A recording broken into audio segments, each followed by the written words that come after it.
Hello বন্ধুরা, আজকের ভিডিওটা শুরু করছি রাত্রে ডিনার দিয়ে।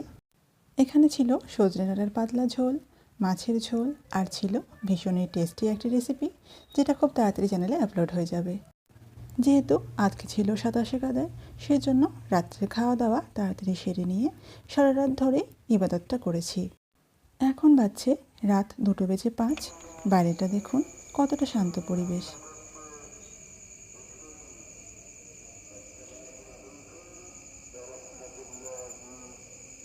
রাত জাগতে জাগতে যেহেতু ভীষণ ঘুম পেয়ে যাচ্ছিল, সেজন্য ভাবলাম একটু চা করে নিয়ে আসি। আপনাদের কাদারগুলো কেমন কাটছে সেটা আমাকে অবশ্যই কমেন্ট করে জানাতে একদম ভুলবেন না। এদিকে চা প্রায় হয়ে গেছে, চাটাকে ছেঁকে নিচ্ছি। তাড়াতাড়ি চাটা খেয়ে নিয়ে আরও খানিকক্ষণ ইবাদত করার পর ভোরের খাওয়ার সময় হয়ে গেল। সেজন্য এখানে খুব সিম্পল খাবার খেয়ে নিলাম। সারাদিন যেহেতু রোজা রাখতে হবে, সেজন্য এখানে জলটা খেয়ে নিচ্ছি।